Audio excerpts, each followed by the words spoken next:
Subscribe YouTube channel official iNews dan nyalakan loncengnya.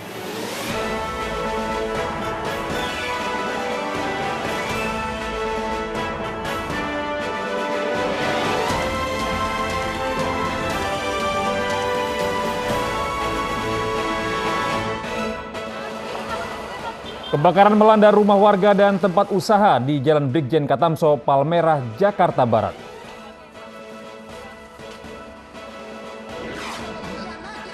Terdakwa Muhammad Rizik Syihab terlibat perdebatan sengit dengan jaksa penuntut umum di Pengadilan Negeri Jakarta Timur.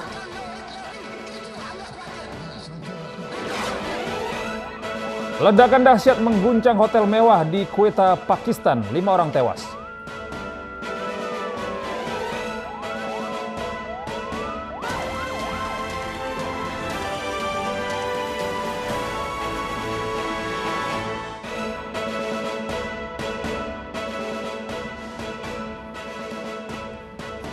Halo, selamat pagi pemirsa. Kami berdua hadir kembali dalam iNews Pagi melengkapi informasi Anda pada pagi Jumat ini. Ya, selain 3 berita utama tadi, kami masih juga punya informasi penting lainnya. Bersama saya, Gede Satria. Dan saya Arlisa Hadi, inilah iNews Pagi selengkapnya untuk Anda.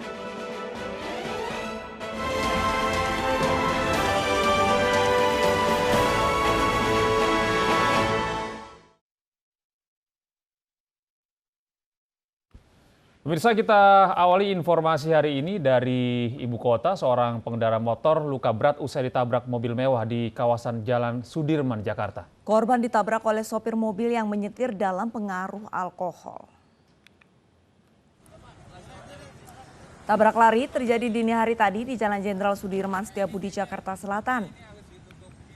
Sopir mobil bernama Yudhistira Ratulangi babak belur dihajar warga yang geram. Warga geram karena pelaku langsung kabur usai menabrak korban, seorang pengendara motor.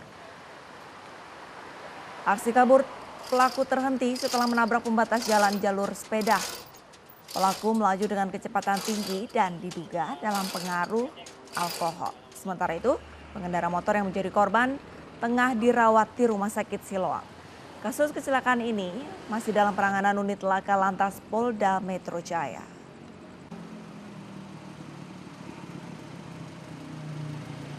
Dia berhenti di sini karena dia nabrak pas di taman situ. Bannya pecah, akhirnya dia berhenti di sini. Ini mobilnya dari arah mana ke mana?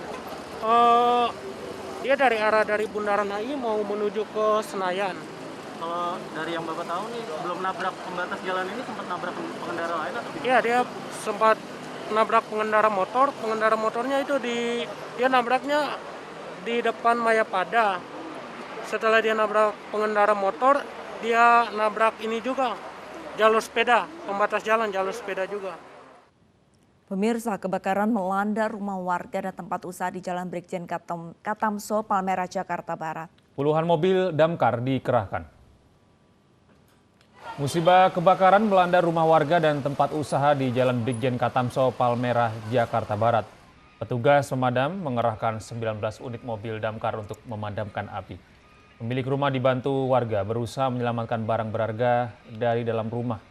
Menurut saksi mata, kobaran api berasal dari pembakaran sampah yang menjalar ke rumah dan tempat usaha. Hingga kini penyebab pasti kebakaran masih dalam penyelidikan. Tidak ada korban jiwa dalam peristiwa ini, kerugian diperkirakan puluhan juta rupiah.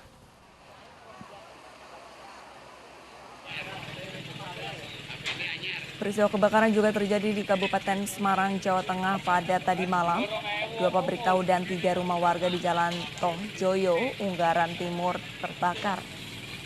Api diduga berasal dari tungku yang masih menyala saat para pekerja menutup pabrik tahu. Selama 1,5 jam, api berhasil dipadamkan setelah petugas mengerahkan 10 unit mobil damkar. Tidak ada korban jiwa maupun luka dan kerugian diperkirakan mencapai miliaran rupiah.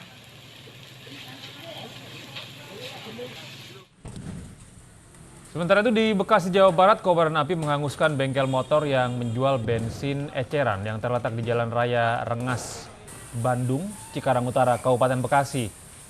Api pertama kali muncul dari percikan kabel sepeda motor yang menyambar botol berisi bensin. 2 sepeda motor dan mesin kompresor di lokasi ludes terbakar. Pemadam kebakaran yang tiba di lokasi mengerahkan 3 unit mobil dan api padam selama 30 menit. Tidak ada korban jiwa, sementara kerugian ditaksir mencapai puluhan juta rupiah.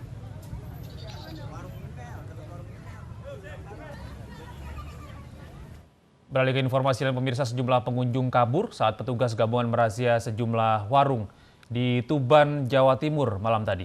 Lantaran melanggar protokol kesehatan, belasan pengunjung terjaring dan dihukum fisik hingga denda.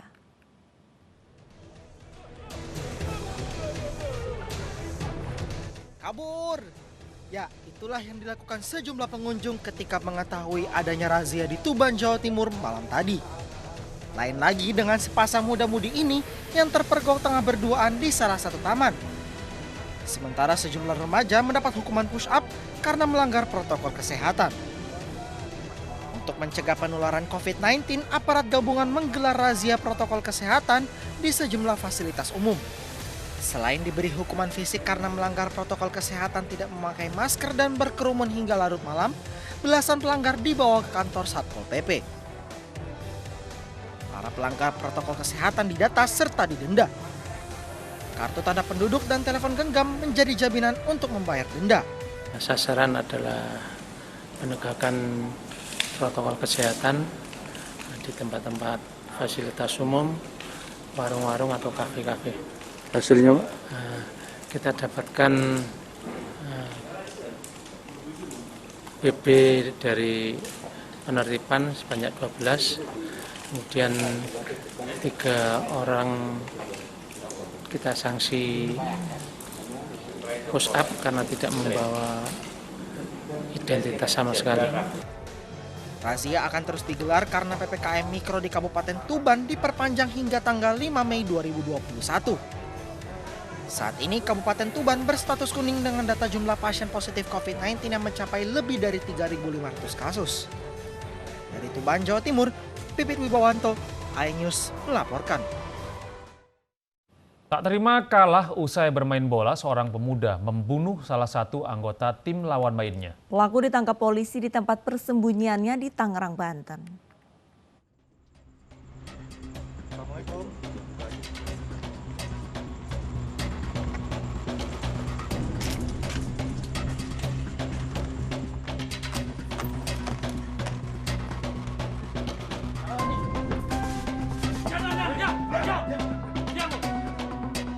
Tanpa perlawanan, polisi berhasil meringkus seorang pemuda di tempat persembunyiannya di Tangerang, Banten. Yang merupakan pelaku pembunuhan seorang pemuda di Kalideres, Jakarta Barat. Clear. Pelaku tak terima karena kalah usai bertanding bola dan harus membayar sewa lapangan sebagai taruhannya. Pelaku pun kemudian membunuh salah satu anggota tim lawan. Pemicunya adalah terkait masalah permainan bola atau futsal. Jadi 2 kelompok ini saling bertanding futsal. Lalu kemudian yang kalah harus bayar. Nah, disitulah mungkin yang kalah tidak memenuhi janjinya. Polisi menjerat pelaku dengan pasal pembunuhan dan penganiayaan yang menyebabkan orang lain meninggal dunia. Dari Jakarta, Miftahul Gani, iNews melaporkan. Pemirsa, korban kesewenangan oknum penyidik Polres Tanjung Pinang, Kepulauan Riau melapor ke Propam Mabes Polri Jakarta. Nasib kakek korban kesewenangan oknum penyidik semakin tak jelas usai dijemput paksa penyidik Polres Tanjung Pinang. Hukum korban, laporan terhadap penyidik Polres Tanjung Pinang dilayangkan ke Sentra Pelayanan Pengaduan Masyarakat Terintegrasi Propam Polri pada Kamis siang. Kuasa hukum korban melapor karena diduga telah terjadi pelanggaran kode etik dalam menjalankan proses penyidikan oleh tim penyidik dari Polres Tanjung Pinang. Upaya jemput paksa dinilai menyalahi aturan terhadap seorang kakek berusia 82 tahun yang tinggal bersama istrinya 80 tahun. Harus wajib lapor setiap hari dengan kondisi kesehatan yang tidak memungkinkan. Kasus ini sebelumnya mencuat berawal dari kesepakatan jual beli tanah seluas 9 hektar dengan nilai harga sebesar 6.750 miliar rupiah. Mereka mengupayakan jemput paksa klien kita dengan alasan yang sama untuk pelimpahan tahap 2 di kejaksaan. Klien kami tidak mau. Akhirnya dia dipaksa dibawalah kursi roda dan bahasa kami digendong lah, dijemput seperti ini. Ya kan, dibawa ke kejaksaan dan saya sudah sampaikan ke mereka, kok kalian semena-mena seperti ini. Klien kami ini umurnya 82 tahun, sebelah matanya buta, sebelah matanya 50% dan kanker prostat. Mereka tinggal di rumah hanya dua orang, suami istri. Istrinya umur 80 tahun, dia umur 82. Akhirnya klien saya bilang, Mas Dika, saya udah lelah begini, berdebat sama mereka, mereka tetap tidak mau. Dan saya akan sampaikan video-video mereka penjemputan paksa. Ini mereka masuk ke dalam, ya kan, seakan-akan klien kami ini. Seorang biduan dangdut di Probolinggo dilaporkan mencabuli remaja di bawah umur. Korban dipaksa berhubungan intim selama 3 hari.